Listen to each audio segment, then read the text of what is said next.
guys, it's Jason. Today's date is July 31st, 2012. Guys, I'm bringing you an update video in regards to India's power outage with 370 million people. Well, now it's actually 670 million people, but what this has to do with, if for many of you out there that doesn't know, it's related to the solar storm activity we got going on right now. But here's an article from space.com. It says a medium-sized solar flare erupted from the sun this weekend, hurling a cloud of plasma and charged particles towards Earth on a cosmic path that is expected to deliver a glancing blow to our planet tomorrow, July 31st, which is today. This article came out yesterday, according to space weather forecasters. And it just goes in a little bit more detail about this solar flare. I actually made a video on this solar flare, and I'll show you a picture of that just in case you want to view it. If you guys come to my main page, you can either go to my feed or my videos. I'm going to select videos.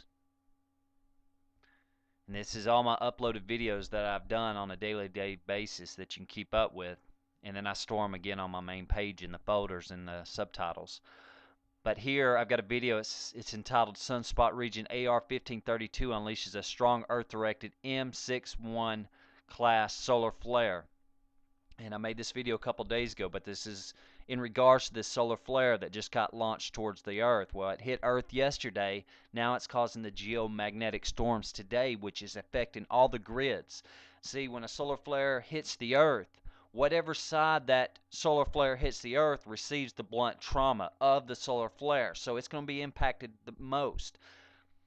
But I'm going to take you to a CNN article dealing in regards to India right now. Alright guys, here's an article from CNN and Reuters. It says second India blackout in 2 days cuts power to 670 million people. And we scroll down here and it says grid supplying electricity to half of India's 1.2 billion people collapsed on Tuesday, trapping coal miners, stranding train travelers, and plunging hospitals in darkness in the second major blackout in as many days. Stretching from Assam near China to the Himalayas to the northwestern deserts of Rajasthan, the outage was worst to hit India in more than a decade and embarrassed the government, which has failed to build up enough power capacity to meet the soaring demand. And it just goes in a little bit more detail in here about the power outage. But 670 million people are without power in India right now.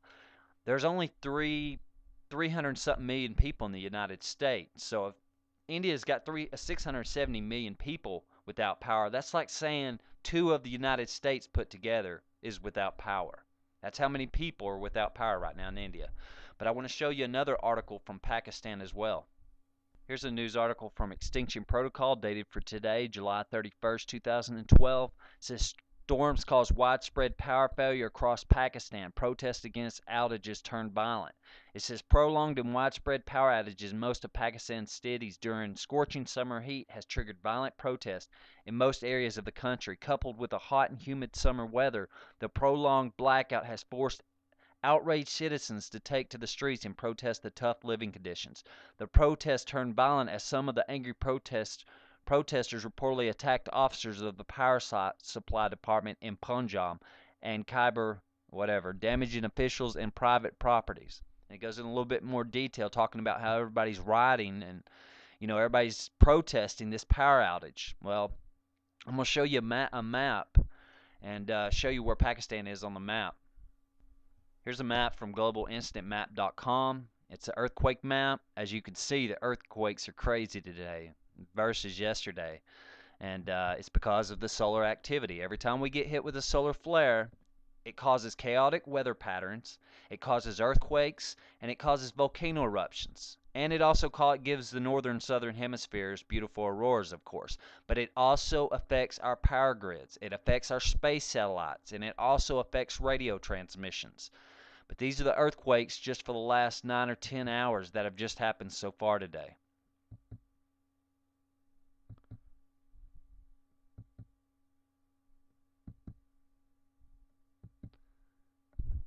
Now if I scroll down on this map here, here's India and here's Pakistan to the left. Both these places have received major power outages. Okay? China, Beijing, Thailand, Japan, the Philippines, Japan up here, North Korea, they're all receiving biblical flooding right now. The same as India and Pakistan receiving their power outages. These places right here next to them are receiving biblical flooding for the last week. It's because they're getting hit with solar flares on this side, and they're taking the blunt force of these solar flares. Like I told you, the solar flares cause chaotic storms and weather patterns. That's what's causing all this flooding around this area right here. And it's why Pakistan and India's power grids are down right now. It's because of the solar flares. But I'm going to let you watch a video right now in regards to the India power outages they're talking about.